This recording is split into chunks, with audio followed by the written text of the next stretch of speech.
আসসালামু আলাইকুম, সবাই কেমন আছেন? আশা করি সবাই অনেক অনেক ভালো আছেন। আর এই যে বড় একটা কক্সি দেখতে পারতেছেন আমার পাশে, এটা হচ্ছে ইনকিউবেটর। এই যে লেখা আছে আফিফা ইনকিউবেটর। আমি আগেও একটা ইনকিউবেটর ইউজ করতাম 70 ডিমের। এই যে দেখাই, এটা আপনারা সবাই জানেন, এটা হচ্ছে আফিফা ইনকিউবেটর থেকে কিনা হয়েছিল। তো এই মেশিনটা এখন পর্যন্ত আমাকে সার্ভিস দিতেছে, এটা অনেক ভালো।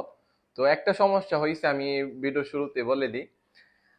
আমার এইটা 70 ডিমের মেশিন। যদি আমার মুরগি এখন অনেক বেশি, যার ফলে আমার ডিমগুলা মেশিনে বসাইতে পারি না। দেখেন এখানে কতগুলা ডিম জমে দিয়েছে, একটু এখানে দেখান। আহ, এখানে মুরগির ডিমের পাশে কোয়েল পাখির ডিম অনেকগুলো জমে আছে। আমি এগুলো আসলে বসাইতে পারি না, যার ফলে এই মেশিনটা আনা। তো অনেক ডিম আমি অন্য জায়গার মধ্যে দেওয়া রাখছি ডিম ফুটে দেওয়ার জন্য। তো এটা হচ্ছে 176 ডিমের মেশিন, আর 100 হ্যাচার, সব মিলিয়ে 276 যেটা। তো এই মেশিনটা আমি আপনাদেরকে দেখাবো, চালু করবো। এখনো চালু করাই নাই, হ্যাঁ।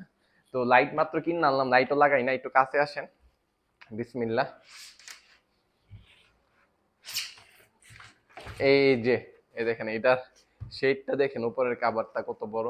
তো আমি এটা আপাতত এই পাশে রাখি। তো এটা কিন্তু এসি ডিসি, আমি আপনাদেরকে একটু এই দিক দিয়ে দেখাই, সব কিছু আছে। তো এই যে এটা হচ্ছে আপনার একটা কন্ট্রোল। সচরাচর সবাই কন্ট্রোলার ব্যবহার করে না, ওই যে এখানে যে কন্ট্রোলারটা আছে এটা ব্যবহার করে। তো এই কন্ট্রোলারটা অনেক ভালো। আর এটা কিন্তু আপনার আমার ব্যাটারিতে দিছে।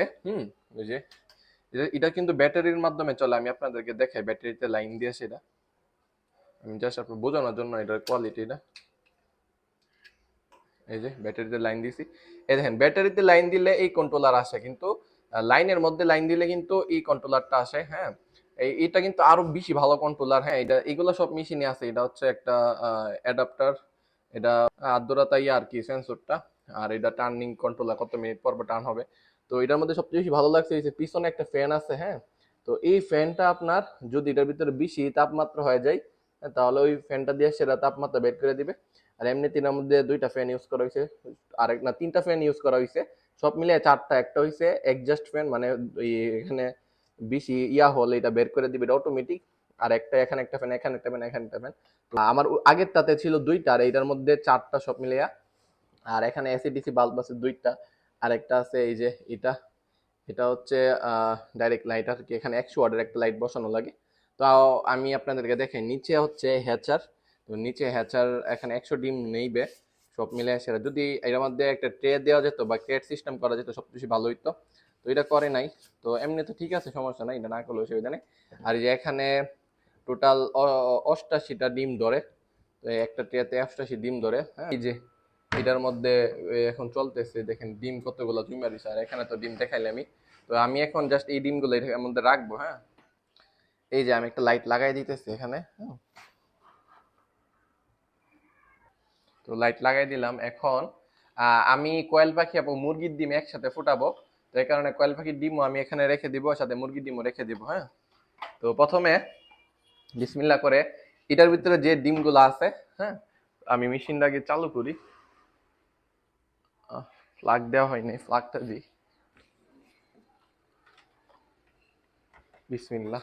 এতক্ষণে মেশিন চালু হয়েছে।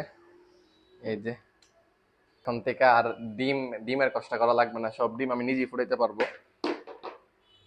এই যে আমি একটা একটা করে রাখি। এই যে দেখেন এতগুলা ডিম ছিল, কিন্তু বসাতে পারতেছিলাম না। আরো অনেকগুলা ডিম আছে, আমি অনেককে দিয়ে রাখছি ডিম ফোটানোর জন্য, যাদের কাছে দেশি মুরগি আছে।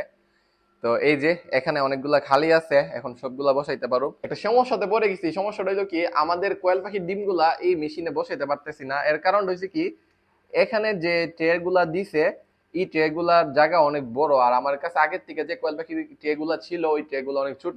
তো এই কারণে আমাদের এই মেশিনের মধ্যে বসাই দিছে আপাতত। এই যে কোয়েল পাখির ডিমগুলো এখানে আছে। তো দেখি এটার একটা ব্যবস্থা আছে, ওই যে সিলিকনের যে ট্রে গুলো আছে, এই সিলিকনের ট্রে গুলার মধ্যে মুরগি এবং কোয়েল পাখি সব ডিম একসাথে বসানো যায়। তো ওই সিলিকনের ট্রে গুলো আমি আনবো, আইনা সেটার মধ্যে বসাবো। আরো নিচে ডিম খালি আছে, তো এখানেও বসানো যাবে। কালকে আমরা আবার 1 সপ্তাহ পরে আবার ডিম বসাবো। 1 সপ্তাহ পরে বসালে আশা করি নিচেরটা পুরোপুরি ভরাট হয়ে যাবে। তো এটাই আজকে আমরা ভিডিও অতটুকু পর্যন্ত করি, আর করবো না। আশা করি আপনাদের কাছে ভিডিওটি ভালো লাগছে। আর এই মেশিনটা আপনাদের কাছে কেমন লাগছে অবশ্যই বলবেন, হ্যাঁ। তো সবাই ভালো থাকবেন, আল্লাহ হাফেজ।